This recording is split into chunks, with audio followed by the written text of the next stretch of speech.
John Gray, welcome to Be Human podcast. Happy to be with you. John, you're actually the first returnee on this podcast, so thank you for coming on again. Happy to be back. Amazing. So where I want to start, John, is with a statement of yours from our last conversation. And the reason why I bring this statement up is from my understanding of you, my experience of you, you are a deep thinker, a critical thinker. Your ideas, your perceptions, your thoughts are constantly evolving, expanding. And with you, I find strengthening. You're really strengthening everything that you've taught over the decades. So I want an update on your perception of this statement. When a society is out of balance, we don't know what is real, and we believe lies. Wow. If I said that, that was brilliant. Well, it was a really, it came at a really interesting time, John. You and I spoke at a time where there was a lot of chaos in the world. I would say probably not too different from now, but it was sort of more during the back end of COVID. And I think when you and I spoke, John, I certainly was a lot more unaware and a lot less conscious than I am now. And I really want to thank you for opening up my eyes to a lot of truth that I feel like you shared in that podcast that possibly I wasn't ready for at that time. And in re-listening back, a lot of it's landed for me. So in sort of my expanding of awareness, I would love to sort of reintroduce this topic. Well, I really love to talk about this. It's we know something called propaganda, okay, and that every government has their propaganda narratives. And part of it is true, and part of it is not true. They have specific purposes. We all saw that during the shutdown. There was never any evidence or proof that you could spread, if you got the vaccine, that suddenly you were protecting society. And therefore, there was no pandemic of the unvaccinated because the unvaccinated weren't spreading it. Actually, the people who'd taken the vaccine could be spreading it just as well. So that was just one example. The other example is the 6-foot thing. That was never based on any scientific study at all, but that was necessitated shutting down our whole culture and causing huge problems. Children not going to school, businesses shutting down, people not being able to attend their religious ceremonies. So this was a lie. And when you believe a lie, your ability to know what is true weakens or diminishes. And, that's a more global way of looking at this, political way of looking at this. But also, I like to bring it right back to what I've been teaching for years, which is if you don't understand that men and women are different, and you think we're supposed to be the same, that we are the same, then your ability to connect with your heart, to know what is true, is diminished because we truly are very, very different. And it's been my goal for 40 years to help people understand those differences in a positive way. Historically, we always knew men and women were different. Okay, we were humans, but in the category of human, to be human was have a male body and a female body, and it took a man and a woman to make a baby. Another deception came around, I think it was 30 years ago, but it was like the idea as communism was coming into America, socialism, everybody's the same, everybody gets the same. Part of that idea was it takes a village to raise a child. It takes a village to raise a child, discounting the truth. It takes a man and a woman to make a baby and a man and a woman to raise a child, and a culture that supports a man and a woman staying together. And we don't have that. Seen as this deviation from that. Why is it? That's what I'm really intrigued in your perspective. What is your opinion on why this is actually happening? Why is this deviation happening? Well, there's many ways to look at it. There's certainly agendas. It's been the agenda in the universities. There are people who believe, particularly in the universities, educated people who believe in communism, who believe that everybody should get paid the same amount. It's a utopian idea that everybody should get the same. And, if you talk to someone, wouldn't it be great if poor people had money? Wouldn't it be great if the rich people didn't have so much money? What are they doing with all that money? Are they corrupt and so forth? These are, legitimate perspectives. But when you look at actually the reality of, particularly for a male, when a male gets a handout for free, he becomes lazy. Okay, this is just the experience of what goes on. All dysfunction in masculinity occurs when either a man doesn't have a job, which we saw during the lockdown when so many men lost their jobs, violence, men became violent with the women they loved and their children. There was huge marital distress and unhappiness in women as well. What was going on there is, again, when a man doesn't have a job, he can't actually make the hormones of well-being. See, now I bring it down to the actual biological level. If I don't wake up every morning with at least 5 days a week, with a agenda of what I have to do in order to survive, okay, if I don't have that, then my testosterone levels go down. Testosterone is produced in a woman's body and a man's body. The same, we all have these hormones, but different balances, very profound differences. As a man, I need to make 10 times more to 20 times more testosterone than a woman. Otherwise, I will be angry, be depressed, I will be irritable, I will be passive, I will become a criminal. This is what happens. Why you see 90% of the people in jail are men. You look at their history. I've taught in the jails. Their history is one of dysfunctional childhoods living in dysfunctional culture. Yeah. That in America right now, if you just look at 70% of the Black population, boys and girls are growing up in homes without a father. When a girl doesn't have a father, she doesn't know how to appreciate men, to understand how much men have to offer. She has no experience of that. It's confusing to be with a man, particularly when we're so different. You tend to think, misinterpret it, which creates problems. So what you see is so many women are not married. Twice as many women are not wanting to get married, not married. And divorce is always a big problem. Once you have a government that basically will pay women to stay home with their children, so women are married to the government rather than married to a man and having the education to make that work. We don't have the education for relationships to work. I need to let everybody off the hook because the education has constantly been moving in the direction of, if we're all just the same, we'll get along. And that's great. That's true if we were just the same. This is a lot of women have turned to being gay simply because it's much more harmonious.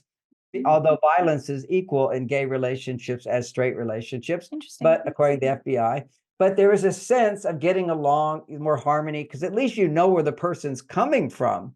Yeah. But when it comes to the Black population, 70% being without a father in the home, and you look at 40 to 50% of the white and brown population not having a father in the home, what we have is fathers not in the home. And when father's not in the home, where is mother?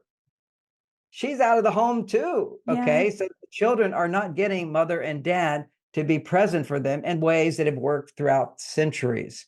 And of course, biologically, we know this to be true. Children of divorced families have more problems than children who are intact families. This is just where we're moving. Why are we moving in this direction, John? Because everything that you're sharing, the results and the consequences of what's happening doesn't seem to be a benefit to society. Why is it not being halted? People have a belief. Okay, there are political beliefs. All right, we live in a political world where ideas are shaped according to people's ideals and beliefs. Their narratives they tell themselves. This idea of DEI, diversity, equity, and inclusion. See, wouldn't it be great if we're all friends with each other and we're all inclusive with each other? And so this is some utopian fantasy when actually, if you look at where there's been more progress in the world in terms of lifestyle, we look at America has been a leader of progress and creativity and development. And there's a lot of corruption in America, just like there's corruption everywhere. 200 years ago, 250 years ago, they signed the Declaration of Independence. It said people had the right to own their property. See, throughout Europe and in other places, other people own the property. But when you can't own your property, what happens is you're a slave, basically, and you can't give your property to your children. What motivates every man and mother, but particularly the father, I want to create a better life for my children where they can have a better life than me. Mm. But if when you die, nothing goes to your children, what's the motivation? And even right now, the government is trying every year in America to get rid of the inheritance tax. So what I make, I can't give to my children. That motivates me. See, when I have that motivation, because men are motivated by having more than others. This is just the reality. There's books written by idealistic people who think that we should all have the same. They don't realize that if we're just the same, there's no motivation for me to work harder. If there's no motivation for me to work harder, then I will become lazy. Why should I work as hard as I do in order to Right. support my family to better life of living? Now, here we have to realize there has been corruption in the world. The corruption comes from this idealistic idea that everybody should be the same and a few should be on top regulating everything. That was called the Maoist Revolution. In the Maoist Revolution in China, 70 million intellectuals and wealthy people were killed. Okay, anybody who had more, let's just get rid of them all. And so we're all equal. That was their solution. This is what they did in Russia. They killed all the intellectuals, all the people who had more. Let's kill them all. And then you saw what happened in Russia was complete collapse of the society. You saw what happened in China, complete poverty until they began opening up to capitalistic ideas. So capitalism is harsh. There's a reality, this is survival of the fittest. Animals go around eating each other and so forth. You can't just imagine that we're not who we are as human beings. We have a need to compete. I have books that I've read that say, oh, competition is terrible. You should only compete with yourself. And that's good. I do that. But I also I have to compete in an economic world. And so progress happens when men feel the weight of responsibility and the possibility. So if you don't have a father, you have no role model of being able to, how do I deal with the pressures and the stress of this world? I remember one of my experiences, I have so many experiences I remember from my childhood, but one was watching my dad shave. And, you're a little tiny boy, you see, and I've never done that, hadn't done that. I thought, how will I ever be able to do that? But because I had someone teach me how to do that, then my confidence was there. Now, when men have confidence because they have role models of successful men, and I had a successful father, I had a role model of that built my confidence that I can do. And just because my father was successful, was middle class, and I was even homeless at a time in my life, but I built myself up because I had to. I was hungry. But I have to say that when I was homeless on the beach, there are other people who were mentally ill. And in addition, they had no one to turn to because of their broken homes. I was able to ask my mother to give me enough money to go back to school, computer programming, so I could learn a trade and make money. So I had that option. They don't have that option. So we should have that option, but that option should not be thrown at people. There were strict guidelines. You're only going to get so much and you're not going to get a lot. And you're going to have to prove that you're educating yourself and so forth. We just give homeless people, we just give them hundreds of millions of dollars in San Francisco are being spent giving them drugs and tents and whatever. The problem could be solved, but the whole idea of corrupt people, okay, and there's corruptions. In psychology, what we know is that without parental support, without happy families growing up, what happens in males and some females is our inability to connect with our authentic self, which is here to love and to support and to be our best self and all that good stuff. What happens when you don't have that loving and support, we have an inability to know what is true. Okay, so here you growing up as a child, the first thing we experience in our experience, this is a very simple stuff when you just break it down. I come into this world and everybody's happy to see me. Okay, that's it. So our first experience is I make people happy. Now, when our parents aren't happy, what do we feel? I failed. It's just a natural state of ignorance. We think that we are the center of the world because we have no other experiences and we're responsible for everything. So we end up feeling unworthy and inadequate. Men tend to lean on the side of feeling inadequate, and then they feel unworthy. And women tend to lean on the side of feeling unworthy, and therefore I'm not good enough. So when a woman feels unworthy, which is the core propaganda of childhood, which is inevitable if we don't have parents who understand how to be happy together. It's inevitable. If you come into this world and your parents are not getting along and not happy, not fulfilled, then the child will feel, I'm not good enough. So we want the solution. I don't want to take too long over on problems, because the solution is we help mothers and fathers stay together. If mother and learn how to communicate in a way which is loving and supportive. But we have this propaganda, and I've been fighting it for 45 years, which is this literally people telling us that men and women are not that different and that we're the same. And now we go even further, is that there's no such thing as gender, it's just what you feel like. And I can see where it went down the road, which is the more people are disconnected from simple common sense. And if you look at all my books, it's all common sense. And people say, yeah, I just like, he's been following us around. And then he points it out, and it's so easy, but it's not so easy to put into practice all the time. But at least when you have this knowledge, you can, when things go wrong, you can realize it's my fault. It's my mistake. If you don't know your relationship problems are your mistake, whether it be the man, whether it be the woman, if you don't understand how you are creating the problems along with your partner, for sure. But if you don't see your side of it, you can't change it. And this is where we're missing in the education. If you go to most part of the popularity of men are from Mars, women are from Venus, was it was one of the most popular books that actually said good things about men and good things about women. It was a way to understand our differences in a positive way.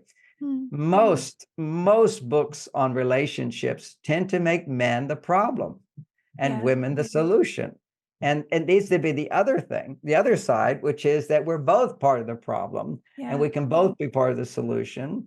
And as you see, my ideas are always evolving. Now, if I can create the right context of what I'm doing with my clients and getting great results, is I particularly focus on the woman having the problem and the man being the solution. See, men always thrive. You see, testosterone goes up in men when they are the solution. Testosterone goes up in women when they are a solution.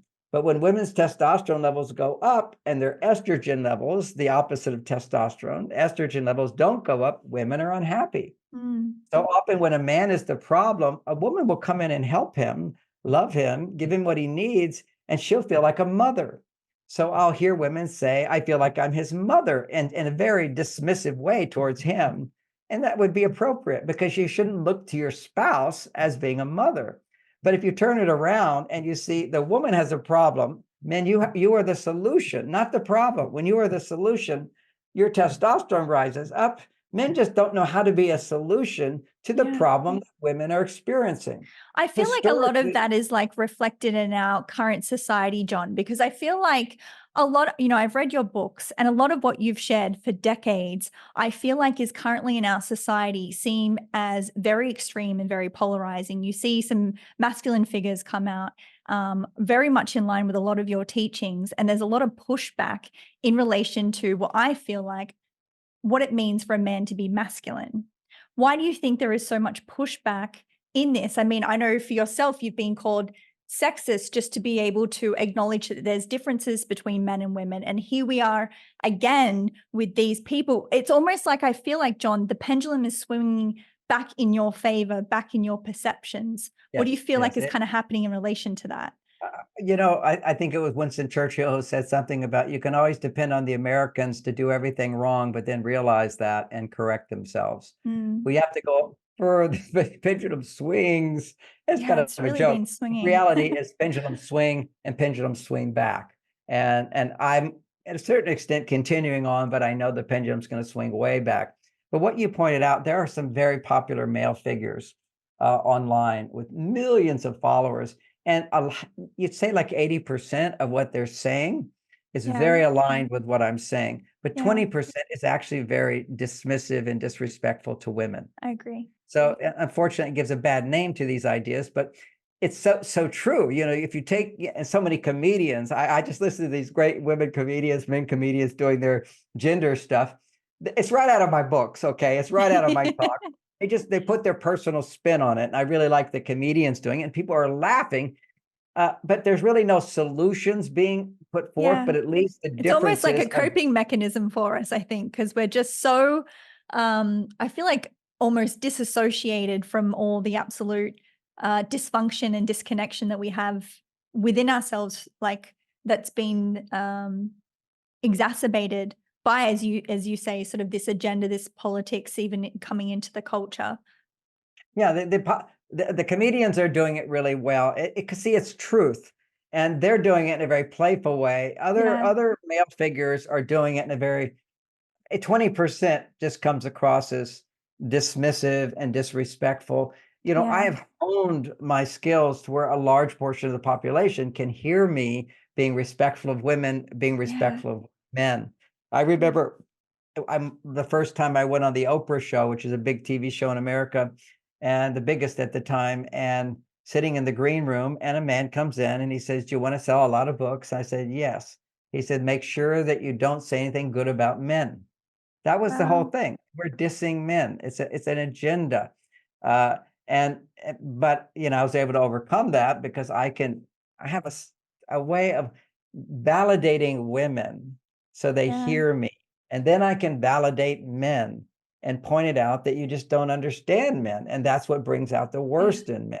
And Yeah. and you And know, I think I know that's I'm beautiful, John. It's not about us against them or them against us. It's not against men or women together, but it's just that misunderstanding that we currently have you amongst know, when we us. look at men and women, if one side loses, both sides lose. Mm, There's no one side's gonna win. It's a matter, and if you look at the vocalness of discomfort in relationships, a large part of the complaining comes from women. That's their nature and design to be mothers. As a mother, you have to look at how to improve, how to make things better. The mm, nature of men is efficiency. Don't do anything you don't have to do. And yeah, so that can be perceived by a woman as laziness. Whereas it's not that it can come out as laziness if a man doesn't have a clear job description with rewards. mm, So a lot of what I focus on now is these biohacks, I'm a big biohacker. I used to have a health food store online, how to hack your brain, how to hack your blood pressure, hack your body to be healthier. Now everybody's doing it. I was doing it 40 years ago, 30 years ago. And so I backed off from that. Somebody can do it and they can do it better than me now. Nobody does gender better than me. So of course I'll yeah, continue with that. But the dynamic is how to biohack your hormones, because what we're seeing is that no one disputes that men and women are massively hormonally different. Okay, mm, we know that women have the hormones, a set of hormones that make babies. Therefore, she's constantly having a cycle before menopause. She has a cycle where her estrogen levels have to rise. If they don't rise, she doesn't get pregnant. She can't get pregnant, but not just pregnancy. If they don't rise, she will feel unhappiness.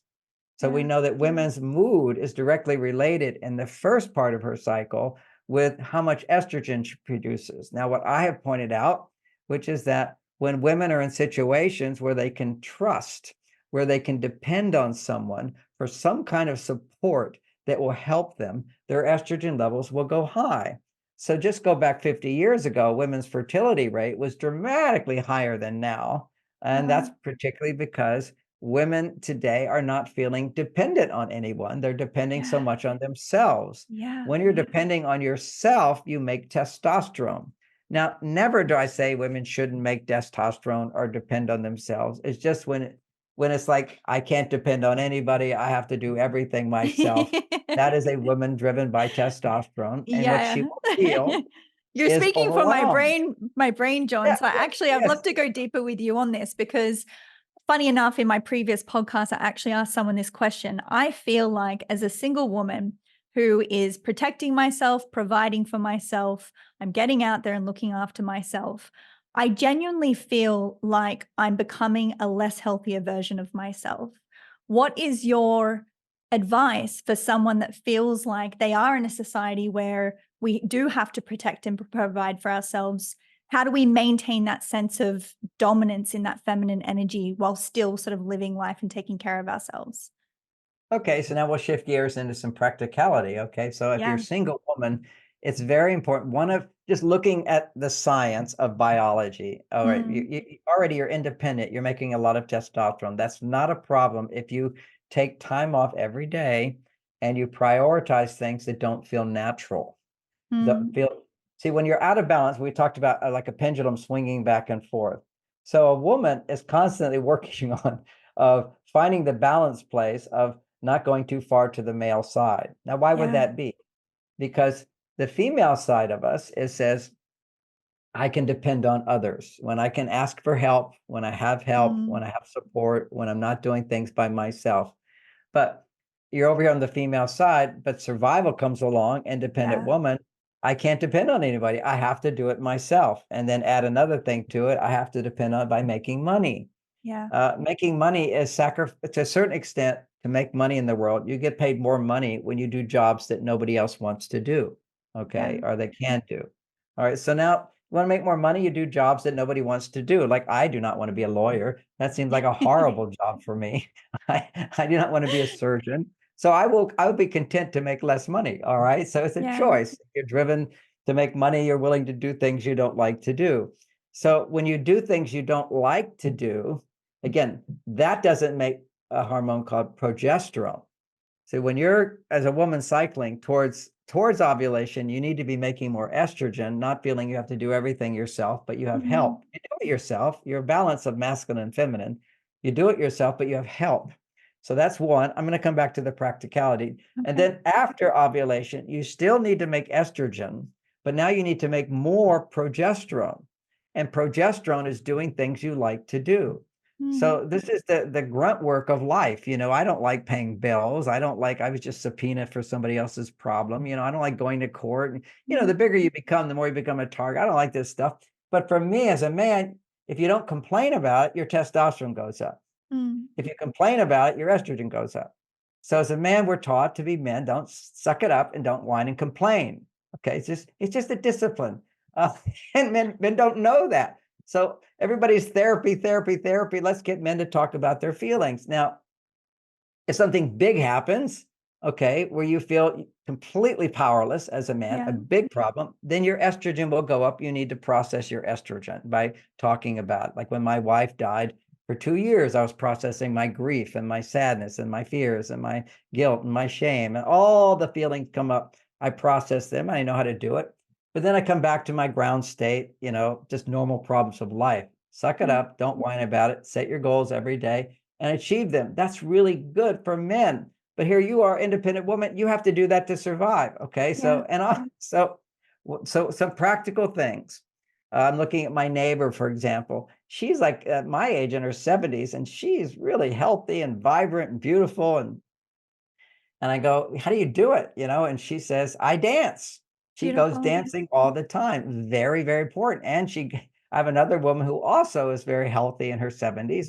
And she's always talking about her dance instructor. This is when she was married to her husband, but my husband will pay for him. So she loves her dance instructor. That's even better. So there's dancing Mm. where like the kids, like dancing Yeah. yourself, I showing actually off. did this on Friday night for the first time. I went to something called ecstatic dance where you literally just go listen to music and just kind of feel with your body, I guess, which seemed like a very feminine thing. And so It's intuitively, I've kind of been pulled towards that.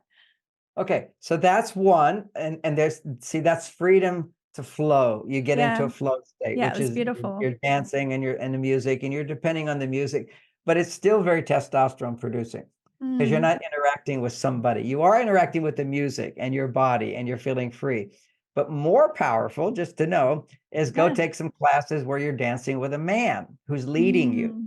Okay, there's steps and you just go with the flow and you have a man who knows how to dance, which is very rare today. But there are teachers, who they'll guide you and they hold you, they swing you back, they put you around. That's a big, big estrogen producer. Singing, being in a choir, singing with a choir Yeah, leader. beautiful. Singing is good, okay, but then having singing in a choir with a choir leader. Whenever you're being led, by someone who's leading you where you want to go. I'm not just saying mindlessly follow someone. That's Yeah. where fundamentalism went too strong with the father is the head of the household. Well, he is the head of the household. He's more logical at times of stress, and a woman is the heart of the household, which is more feeling and more loving. And I, as a man, have a heart, but my wife connects me to my heart. There's no question about this. And my Beautiful. children connect me to my heart. This is reality. Men who don't have that move in the direction of having no estrogen. And when they have no estrogen, they're sociopaths and psychopaths. And the problem with being a sociopath and a psychopath is you have no empathy for others. When you don't have empathy for others, your confidence dramatically goes up. Your sense of power increases. I've never felt more powerful than after I watched the Terminator movie.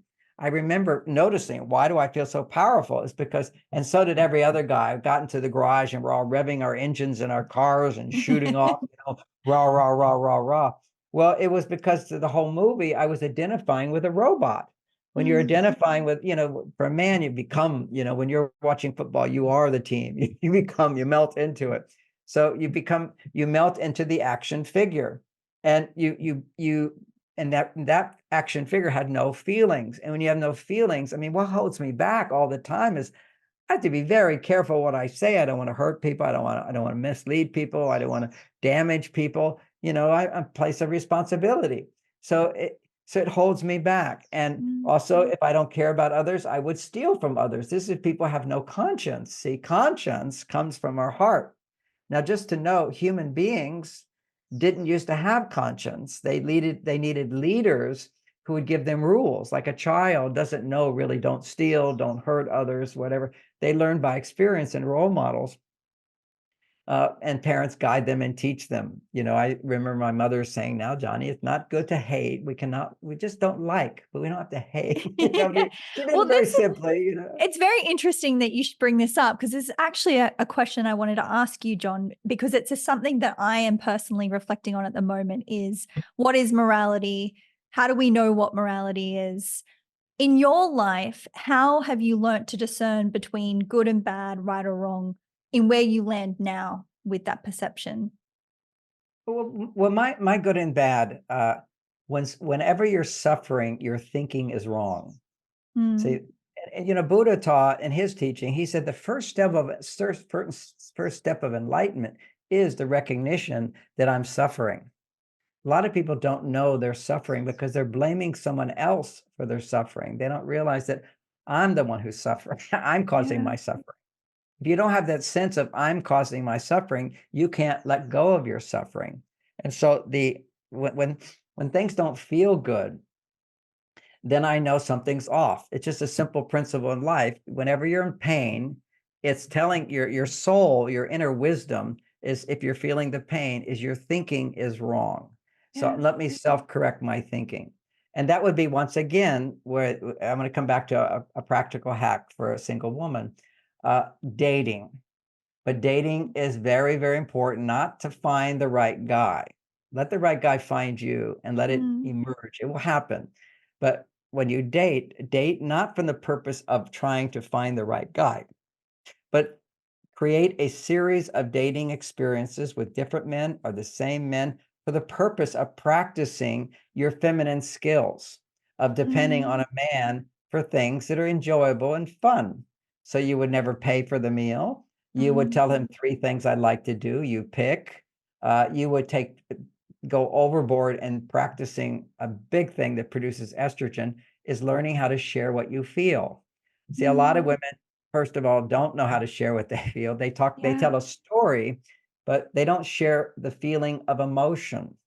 Okay, so, I'm an expert at this, and I just see how women can just talk, but they don't go to the depth of I'm scared, or I'm afraid, or I feel embarrassed, or I feel ashamed, or I feel angry, or I feel sad. They have one emotion they go to. But let's just say you're a woman, you go to fear. I have fear. If you're afraid, it's because you're anticipating something bad happening. Okay, that could be one of the things of fear. Well, then imagine if something bad happens, how would you feel? You'd be angry that that person reacted to you in that way. So, and where does the fear come from in the first place? Because somebody mistreated you in the past. If nobody mistreated you in the past, you would have no fear. So either you want to imagine, to process the fear, you either imagine it coming true and now be pissed off at everybody for not supporting you. And then realize that actually in your past, as a child or in certain situations, you didn't have permission or an awareness to be angry that your parents are mistreating you. Every parent is mistreating their child. No parent is perfect. And no children, we don't have any idea. So if a parent is punishing me, I think I deserve it. as Mm. opposed to, I remember doing a video, my book, Children Are From Heaven, is raising children without the need to punish them, having good communication skills. But I did a documentary. I wish I could find it. It was 25 years ago. But we interviewed children who've been punished and children who are not punished. And you ask the children who are punished, is it a good thing? They all say, of course it's a good thing. I said, why is it a good thing? I said, well, that's because my parents love me. Okay, that's one answer. What's another reason your parents punish me? Well, to teach me that I did something wrong. Okay. And they punish me so I won't do it again. All right. So those are three legitimate reasons for a child to say. Ask the children who are not being punished, and well, do you think your parents should punish you? What are you going to do if you do something wrong? How are you going to know? And they say, they tell me. Right. So if you have a rapport with your children, Mm. where your children feel heard and not without controlling you, you can't let your children control you. So one thing is you're in charge, but at the same time, you hear what your children have to say. And when you can help them understand that they're being heard, they will hear you. Okay. Mm. And they will be obedient to you. They will respond to you. And sometimes they will not. And then you have to hear the resistance and learn how to process it. People, when I say learn how to process it, again, we're talking about nobody knows how to process emotions, as when I say Yeah. the word process. But this is what women have to learn to be more feminine per woman, to balance your masculine side. You just want to balance it. You don't have to get rid of your masculine side. You have to Yeah. have it. So you balance it. So one is you practice being on dates. My Mars Venus on a book date. So many women say, oh, I'm doing the opposite of what I usually do. So that's the first thing. Mm. Second thing is whenever you're feeling stressed, have a journal. And I have to acknowledge Oprah, who is a woman who definitely way on her male side, without a doubt, but her Mhm. survival rate, so that she could appear happy at least, would be journaling. Journaling was a big thing for her, and gratitude, expressing positive feeling every day, writing out positive feeling is very different from writing it out versus just feeling it and Yeah. talking about whatever you write it out. See, writing things is having a relationship with yourself. Estrogen is produced through relationship. Testosterone is produced with doing it yourself, relationship with feelings. But what you do when you write, in a sense, you create a relationship with yourself at a distance. Mm. So not just what I'm grateful for. That's just sometimes just putting whipped cream on the cow patty. You want to write out what you feel. You want to have a conversation with yourself, in-depth conversation. And sometimes you need a coach to do that, to help you learn this, what's inside. Because if I'm afraid, I have anger. If I'm afraid, when there was anger, what am I angry about in the present or in the past? Then there's disappointment. Always there's Yeah. disappointment. If you're afraid, there's disappointment. And if there's disappointment, go a little deeper, there's sadness that what you don't have. Find that depth of vulnerability, of sadness and insecurity and fear. And we all have it inside. But for women, it's very important to bring it forth and either have someone hear it, which is the value of coaching, the value of counseling, or journaling. This is very important. Mhm. So I have a process, which I think you're familiar with, but I'll mention it for others. Coming back to your female side, is instead of avoiding look at negativity, you have to realize, and this is going to be harsh to some people, but the part of us that's designed to look at negativity is the female side of us. The part Mm. of us that's designed to look at positivity is the male side of us. We have this male-female polarity. I'm shining Mm. person, optimistic, I'm achieving my goals, whatever. Look at me, Facebook pictures and all. That's the male side of us. The female side of it is what we discover. It's often called the shadow, but that's the female side. Now, why could I call that our female side? Because when you're in therapy or you share your vulnerable feelings, I'm really angry about this, or I feel ashamed, or I feel bad, or I don't feel pretty, I don't feel, any of this stuff. When you share that, estrogen levels go really high. Mm. And then this is the problem, is by sharing, your estrogen levels go high, you feel good. Well, anything that makes you feel good, you can become addicted to it. Now, what I've seen is this, again, the subtlety of this is if you're going to share these journaling your negative emotions, you have to be disciplined while you're over there on your female side to write out behind every negative emotion what it is you're wanting. Okay, instead of this bad thing happened, this bad thing, what is it you're wanting? And Mm. that sort of brings forth your soul, which is more positive, why I want peace and love and all that good stuff. It's like what is it? The women's bathing suit contest where what do you want? I want peace in the world. We all have that inside of us. That's our Yeah. female side. Also looks at the problems and says, and what do I want? I want love. I want harmony. I want to feel heard. I want to be supported, whatever it is. And even if it's, I want you to suffer. Okay. I want to punish you. Then your consciousness is aware of, is that really who you are? No, Yeah. it will naturally shift your desires to be negative desires. I'll call that a negative desire to a positive desire, kind of like a river which has been dammed up becomes very sluggish. If you break the dam and you start expressing, the flow of the water is self-purifying. So Mm. this is an exercise just for a woman to write out what she's angry about, what she wants. Write out what she's disappointed about, what she wants. Write out what she feels sad about, what she wants. Write out what she's frustrated about, what she wants. Write out what she's afraid of, what she wants. And that structures in all my books. I always guess how to process your emotions for women in their journaling to do it.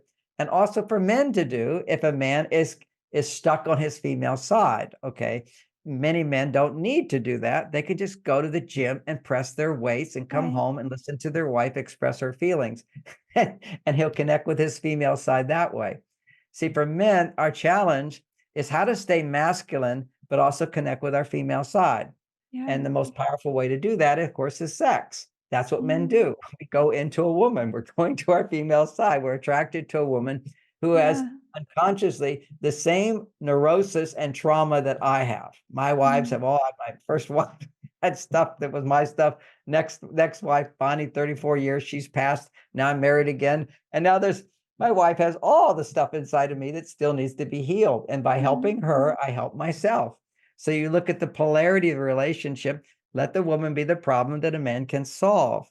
Now, this is coincidentally sounds the same as what I was saying the opposite of, which is when women want to talk, men, sometimes they just need you to listen. They don't need you to solve the problem because men are Yeah. problem solvers, right? So what I'm explaining to men is solve the problem, but do it in a way that works. Telling her, don't worry about it is not the solution that works. To asking her, tell me more, help me understand that better. And what else are you feeling? Mm. That is how you solve the problem. And when it Where comes does to boundaries come into this, John? Because as you said, if this makes a woman feel good, good things can become addictive.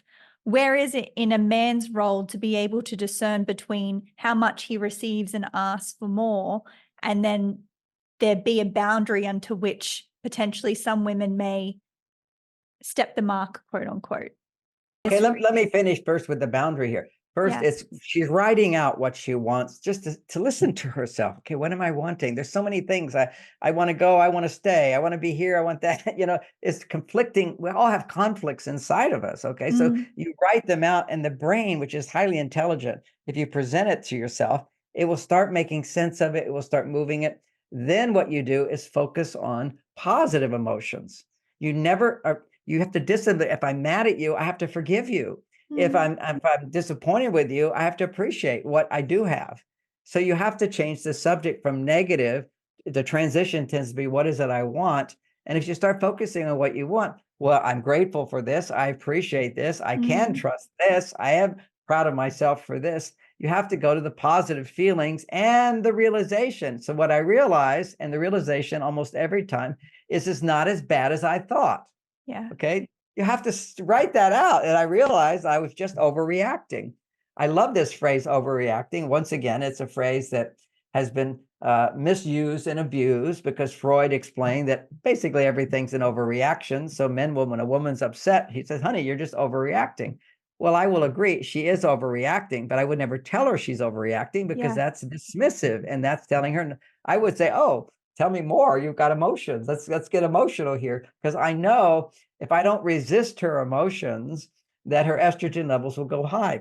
Mm. Now, practically speaking, if you're dating guys, you don't date guys. This is the most powerful way to raise your estrogen is dating men with zero expectations other than you feel safe. You're not Mm. looking for the right guy. You're basically a guy's looking for you, and guys are looking for women all the time. That's our thing. And The guy will pursue you and you'll go, well, this is not good enough for me. Well, I don't know this person. I don't know that. Okay, that's because you have high expectations. If you're buying a house, if you came and saw my house, the house is beautiful. You say, oh, look at how beautiful John's house is. Wonderful, wonderful. If you wanted to buy that house, you'd hire somebody to find out everything wrong with it. So if you're looking for the right person, your brain goes into an immediate bias of what's wrong with this person. Mm. That's what happens. Our brains are just looking at what's wrong with this? What's wrong with this? What's wrong with this? And biologically, if your estrogen levels are low or your progesterone levels are low, your body's going to is producing excess stress hormones. Excess stress hormones force you to look at the bias of what's wrong rather than what's good. Mm. So we have to counteract that with a strategy, which is date men that you don't want to marry and don't look for the guy you want to marry. Be pleasantly and happily surprised when one of those guys turns out to be more than you thought. Mm. And what goes along with that for women is don't date men that you're sexually attracted to. Okay, just don't date them. Elaborate on that one. Okay. So to the extent that a woman has feelings of father issues, this is like psychology has a lot of good stuff. They just lost it when they stopped looking at men and women as different. Okay, so Yeah, it's very interesting. But we have the basic psychological thing that shows up, which is for women when the father is not available, and this is so common today because so many fathers weren't available, but to whatever extent father wasn't available, some women will have a tendency of wanting to find a man who's not available and try to convince them that she's lovable. And in that situation, then you observe that those are women who will have sex right away because they're turned on right away. And that man doesn't call them back. So they get turned on to unavailable men. Now, more dramatic examples of that is, I remember I first became aware of this phenomenon when I was watching The Dating Game, maybe 40 years ago. And, literally there's a good guy, another good guy with a job. He's rather handsome, whatever, and he has good attitudes. And then this one guy, as slimy as can be, he doesn't work. He doesn't want a good job. He wants a woman to support him. He likes sex, and that's all he cares about. And he's just slime ball. And the woman picked him. Okay, she picked him. They're just like are you an idiot? It's like your mother saying, why are you dating this person? Because she got turned on by it because this was an unavailable man. Now that's an extreme example. But what we want is ideally when we're dating a man, be drawn by the safety of he has character, he's interested in you, it's flattering to you, he does things for you, he's interested, he's desiring you, he wants to be with you, and you don't have sex with him. You're not even turned on by him. That's great because it's easier to say no. And if at some point you feel like a kiss, that's good. It's always good when you're dating, if there's any possibility, to do a kiss, because a kiss, the fluids connect. It accelerates the potential. Is this really going to be the right person or not? But you're not looking for that really. But you do, if you're starting to feel something, you just have to have negotiating skills with a man, because our job is to get you in bed. Okay. It's biology. Okay. And the woman's job is to set the barrier, the gatekeeper. Women have always been the gatekeeper, and culture supported that. Culture told women that you'd be a slut if you had sex right away. A virtuous woman doesn't have sex right away. And why does culture do that? Because culture said if you have sex right away, you could get pregnant and this man doesn't love you. Okay, so you should wait to have a man love you because you have a baby. So that was all the whole ancient, this whole idea. And I'm not saying that that's in every culture in ancient world. So, we really come from a violent past, a promiscuous past. Go look at the Greeks. They were, rolling around with everything and animals and people and whatever, so they're massive dysfunctional past. But we're looking at a civilization which is based upon marriage, and where you see there's marriage, what you see is there's function. Okay, societies function really well because they didn't have sex right away. That men had to earn their way into having sex. When men have to earn their way, testosterone builds and they bond so that you could create a lasting bond. And biologically, we didn't know this, but when a man has sex with a woman he loves and she loves him and they have a bond because they're committed. You can see this in married couples. When a man has that much love to commit, when he has sex, his body makes a hormone called prolactin. If you have sex in a casual relationship, you have sex with yourself, you have sex with your computer, you have sex with your machine, whatever it might be, you don't make prolactin. And basically, what is prolactin? Prolactin bonds you to your wife, freeing you from sexual urges for other women. Interesting. If you don't make prolactin, then that means you had sex with a woman that you don't love. Go find a woman you do love. Okay, so the male's designed to keep moving and looking till a woman loves him and he loves her. And then nature says, all right, we're going to take away your sex desire. You're going to have a baby and everything's cool here. It's brilliant. And so we don't understand that. We just had wiser people who said, hey, you have sex, you got to have a baby. So you want to make sure, women, that he's committed to you. Don't give it away for free. It's like, what's the old saying, which people hate me for saying, but it's the old saying, why buy the milk if you can get it for free? Yeah. Does that imply woman's a cow? No, it's just a metaphor. Yeah. But, this is the value that women have. Now, see, we're not so enlightened. We're getting there. I mean, the potential is there. Why do men want sex in the first place? At a primitive level, we want sex because it's in our instincts to create survival. So we do a lot of things that are unconscious, and the unconsciousness says, go have sex until you find somebody you love, and then stay with them and lose your interest in sex. And that, by the way, is also the result of prolactin. You lose your interest in sex completely. That's why married couples over time stop having sex. They have less and less sex because there's more and more prolactin, and prolactin keeps him from wandering. But now I'm over here teaching, how do you keep the passion alive? Well, I figured it out. I have complete prolactin. I can't get turned on to porn or another woman or anything. I'm just turned on to my wife. Beautiful. And why am I turned on to my wife? Because we have done something else. It's called polarity.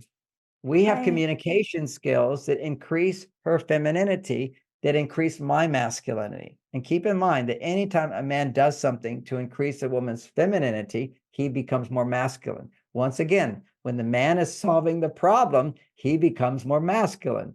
When a woman has a man helping her solve her problems, then she becomes more feminine. But so what are the problems that women face today?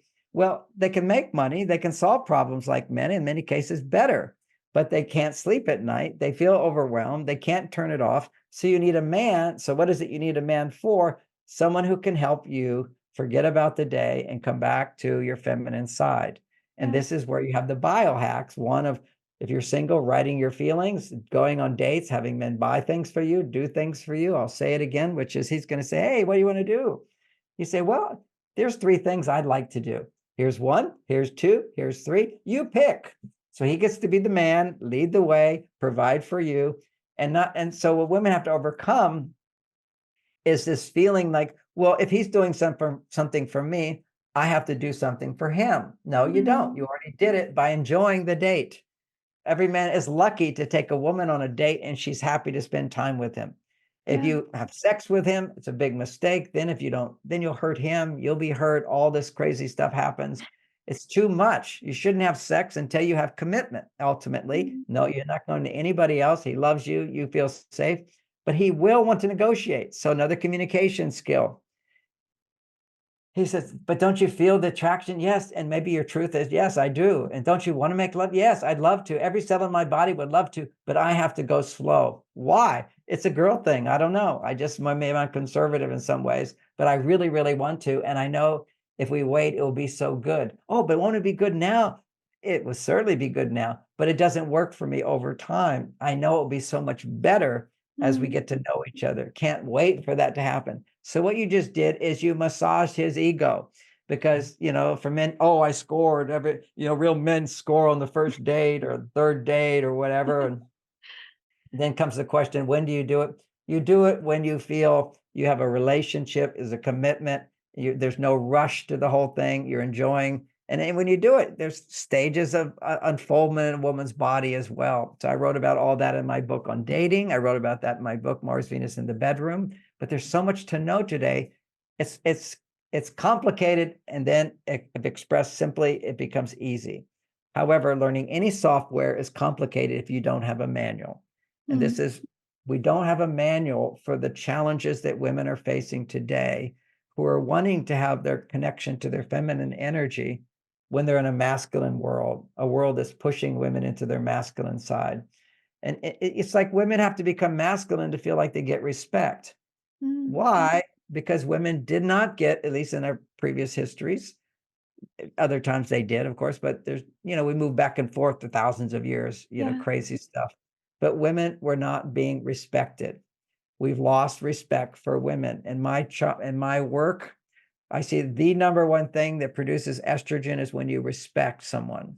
So if you look at men who we all respect, they all become dysfunctional because their estrogen levels go too high.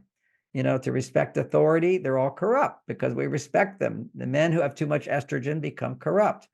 Women who don't have enough estrogen become unhappy and unlovable and unhappy and unloving. They can't feel love for life in themselves and others.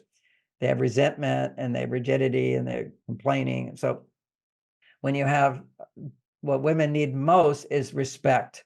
And so what women did, sensing we need respect, is become like men who were getting the respect rather than Interesting.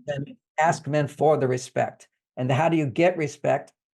From the male point of view, they always say, oh, you respect yourself, you earn it. Well, yeah, you set the boundary. Saying no to sex right away is respecting yourself without a doubt. Going on a date with a guy and having him do things for you is self-respect, because that is how you, logically speaking, if you're doing it for him, you're respecting him. You have to respect yourself by letting others, you're a jewel, you're a diamond, he's the setting. That's the reality here. Men depend on women for love. We are loveless. Women can find love in so many different ways, but men particularly find it by sex with a woman. So why do men like sex so much? On a primitive level, it's the instincts that make civilization. Higher conscious level, integrating the higher into the lower. Sex is when men feel the most. When they feel the most. Also being a parent, which is the result of sex, is when men feel the most. But making a baby, sex, you will feel more. And yet, while your testosterone is high. I mean, I take care of my grandchildren, my testosterone collapses. I'm ready for a nap afterwards. So much estrogen in my body. I just need to recover by going back to my male side. But when I have sex, what happens is a man gets turned on by a woman's femininity. That means her vulnerability. She's revealing more of herself. She's appreciating him more. She's letting him in. She's trusting him. These are big testosterone boosters for men. So he gets turned on, but he's also turned on by her, which means his estrogen goes up as well. Men who can't get erections, they basically either have too much estrogen or no estrogen at all. A psychopath, for example, can't have an erection. You need estrogen to produce an erection for a man, but you need higher testosterone. Psychopaths all have high testosterone. They just don't have estrogen. As I mentioned, if I'm a robot, I'm all testosterone. I have no feeling. So, we have to, it's amazing. Once you understand masculine and feminine, everything starts making sense. And then you have a pathway through navigating the relationship. But for the woman, she needs to know she's giving him a gift. See, giving is always, every culture says, oh, if you give, you receive, you give, you receive. Actually, if you receive, that's the best time to give if you're a woman. If you give to get, you will feel empty. If men give to get, they will feel successful if they get. And if they don't get, what men will do is, let me figure out what I need to give. So if my product's not making money, let me find another one. So this is the male side of us, which does things for a goal, for a result. I work to make money, nothing wrong with that. And now the flip side of this is women give to their husband because her husband has given to her. That's the feminine energy. It's called reciprocity. Is that if somebody gives to you as a woman, you always want to give back. If somebody gives to a man, he figures, okay, I must have earned that. That's my reward. Okay, there's no afterwards. We completed the transaction. But for a woman, if I give to a woman what she needs, she will naturally want to give back that to me. But if a man's not giving, she may instinctively not understand how different men are. She will just start pouring on giving and giving and giving, and he will just get lazier and lazier and lazier. And she's like, this is not working. He must not love me. No, what you're giving is not giving him what he needs. So what is the gift that every man needs? He needs for you to give him the opportunity to be successful in helping you. Give him the opportunity to be successful in helping you. And this is so built into our biology. If we take one step further, I know we've done over an hour now, but if we look at a simple idea that was in Men Are From Mars, is that on Venus, woman's biology, is every act of love, big or small, has the same effect. So I can give her 25 roses. she's going to feel really happy and romantic. I can give her one rose and she'll have almost the same reaction. Yeah. So if I want to feed my wife what she needs in romance is when her estrogen is going higher. So rather than have to do something big all the time to raise my wife's estrogen, there's a blessing in a woman's biology. I just have to do lots of little things, So then now that helps to explain why these biohacks work. A few quick biohacks is when you are in a relationship, it's also when you're dating. But when you're in a relationship, what tends to happen is over time, men will stop doing the things they spontaneously did in the beginning, right? So you got these men doing this in the beginning. They're doing little things, opening the car door, calling you up, planning a date. They're eager to please. It's kind of like once he's climbed the mountain in a committed relationship, all right, I don't have to do that little stuff anymore. I'm doing the big stuff. I'm being monogamous, or I'm going to share my life with her. We're living together. Big stuff. What's the little stuff for? Yeah. Even when it comes to sex, in the beginning, he's going through all the bases, first base, second base, third base, slowing it down, enjoying it. Hey, but once we're already doing it, why not just do a home run? Just slide in the home base. Men are just like not realizing the whole process, how important it is, because they don't have a woman's physiology. Women have the biology that realizes how important it is. It is important for him too, but he just doesn't realize it because he's so goal oriented. Anyway, I don't want to take all the time don't have time to explain all those details, but here are the biohacks. So the biohacks for the woman who's single, she needs to be processing her emotions. She needs to be dancing. She can be singing. She also be taking classes of something that's meaningful to her. Doesn't matter whatever it is. If somebody's teaching you something, you're depending on them. Regular visits to the doctor, also very, very important. YouTube is fantastic. All these great alternative doctors, you can listen to them, you can apply that. Just don't go overboard with it. You learn something, maybe you learn a supplement. Okay, now I'm taking the supplement that person guided me to do. Which by the way, if people want to know the supplement that nobody teaches about is the one that I used to do 40 supplements, but other people do those, but there's still one that people don't do, nobody promotes because it's illegal to sell outside of America. It's not legal. It's legal to take. You just can't sell it except in America. And that's lithium. Lithium in small doses has no negative side effects. It stabilizes the hormonal output in our body. It's amazing. Interesting. So it's lithium orotate, not lithium what psychiatrist gives. It's over the counter, although you can only buy it online. And because the stores think, well, if it makes you feel so good, people would take the whole bottle. Yeah. Okay. Because it does make you feel good, but it doesn't alter your state. It just gives your brain a mineral, lithium, plus a lot of cofactors. There's things like ashwagandha and berberine and saffron. And these are all things that are really good. So I put all the good stuff in one capsule, and you can learn about it at marsvenus.com. So that's a biohack, which is a supplement. For men, like, for example, all kinds of biohacks and fasting, for example, any discipline for a man, doing what you don't like to do, but you have to do to achieve a goal, that's testosterone. Whenever women do what they don't like to do to achieve a goal, that's testosterone and not always estrogen producing. So do what you like to do what you enjoy doing. And often women will say, oh, I have no time for me. You make time for you. Don't follow what you feel. Okay. What you feel. If I follow what I felt, because see, sometimes our feelings, if you're out of balance, you'll feel going further out of balance. If you're on your male side, you just get further and further on your male side. To come back to your female side is not natural. It doesn't feel easy. It's not your nature because you're falling. When you're falling off of something, you can't just suddenly go the other direction. But you have these directions to go in, your North Stars, which I just gave, creating situations where you're depending on others for something meaningful that helps you in your life. Supplements could do it, workout regimes. My wife goes to her Pilates, she's being guided through the whole thing. Why is she doing it in a group of other women? Being in a group of other women makes her feel safe. When she feels safe, then she can feel more, I can depend on the world. Okay. That feeling of I can depend is estrogen going up. Massage, very, very important to get a non-sexual massage. So these are some of the things. It's in the book, Beyond Mars and Venus. But again, the key factor there is start dating the men who are interested in you and say no to sex. So just use them and they'll be happy to be used. Just think I'm a drill. I like to drill, just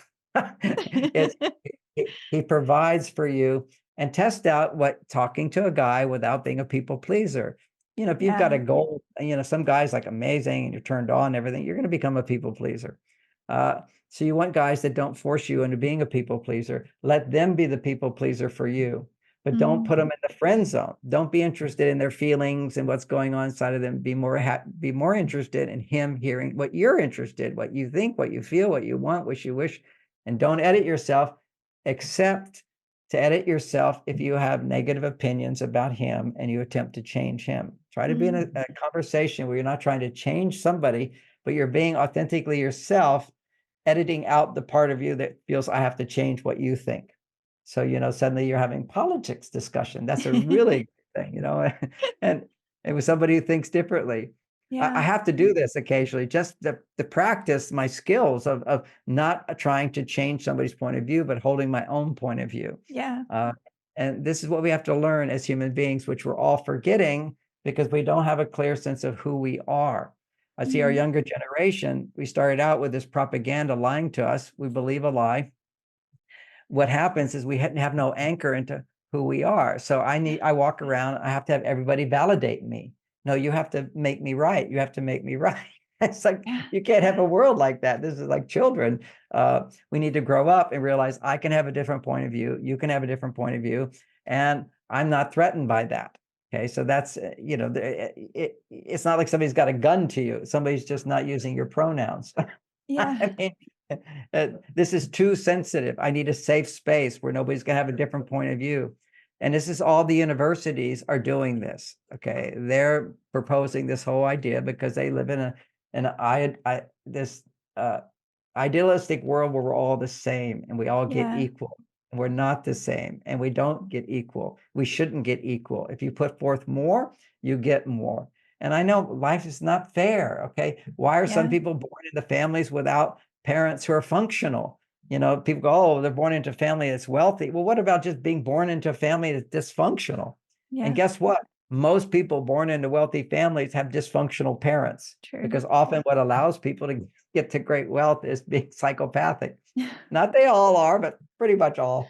It's just the way the world is. We are on a hellish world, but we are so much better than just 100 years ago and 200 years ago and 500 years ago. The crazy things that people did, the wars throughout history, this so dark, so dysfunctional. Who makes a decision to go kill your youth? This is like dark forces, and yet they sell us, it's for your safety, it's for your safety.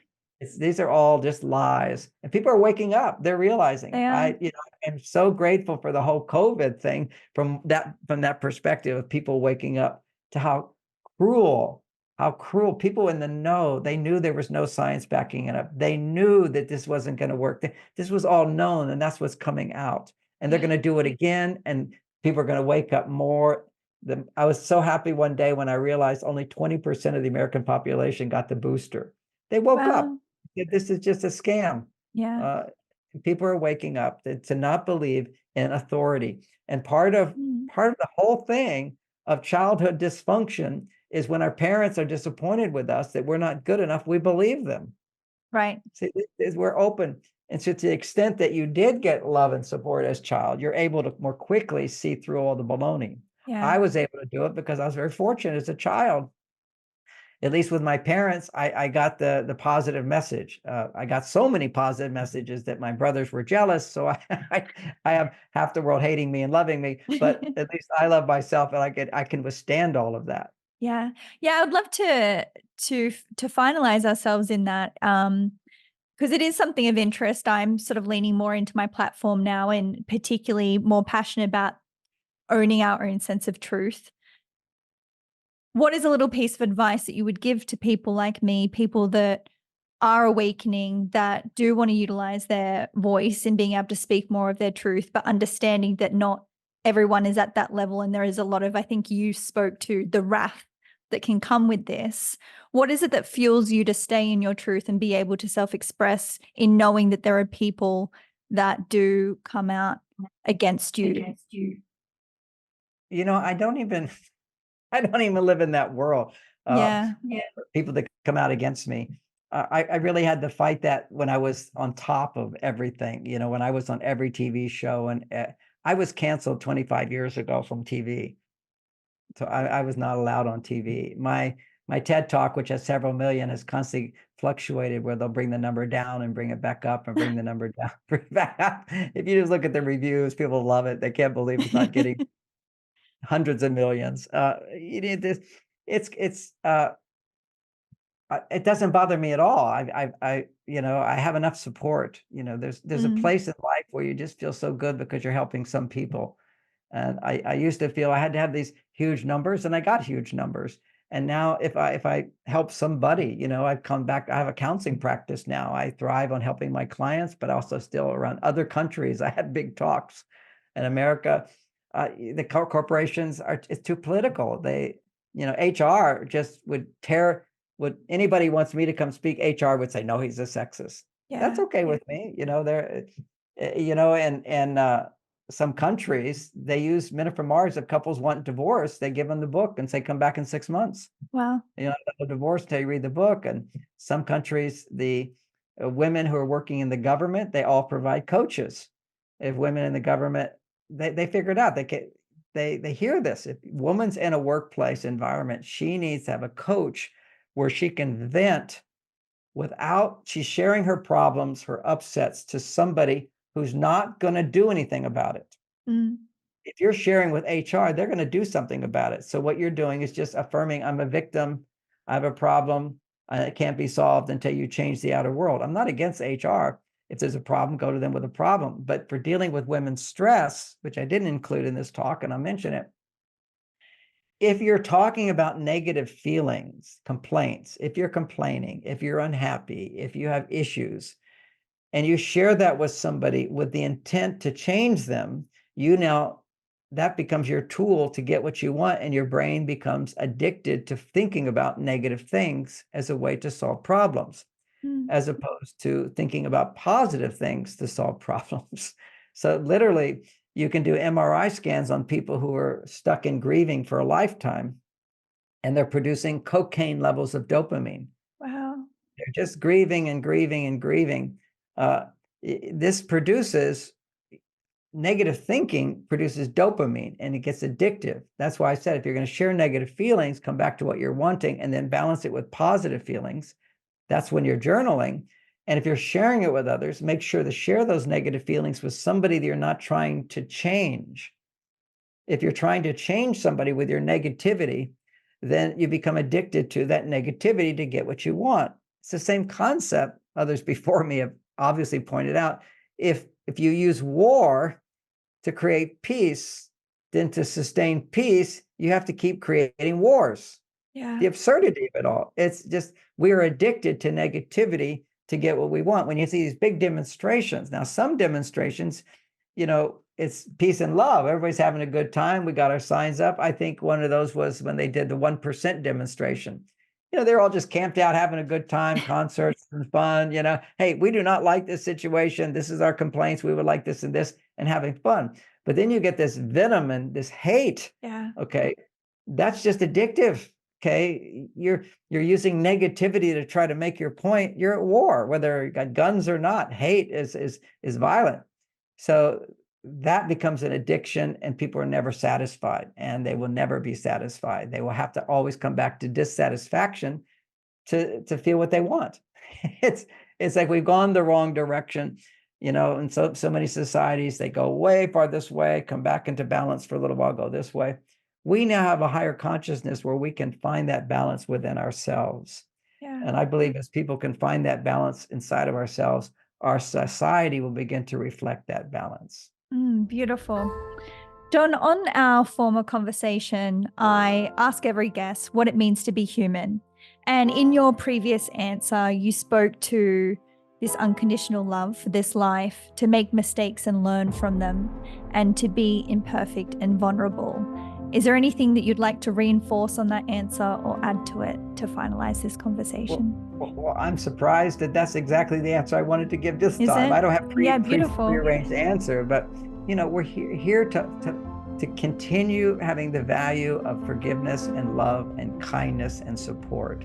Yeah. And whenever we're not feeling that, to recognize I need to reflect on how I can get back to that. So, if you ask me, the secret of my loving marriage, and it's fantastic, is when there are upsets where I was not happy with my partner, I took it upon myself to find my love and happiness for my partner without demanding change from them. Without demanding change from them. So I can make that adjustment. And that's a good discipline to practice. Why relationships are so good, because at least you found somebody that you actually love. So it's easier to come back to love. If somebody else is hating me or whatever, I can't come back to loving them. I can come back to wishing them well, but I'm not going to come back to feeling this deep love and compassion and empathy and selfless service. So that's what we're here for as humans, in simple words, to help each other.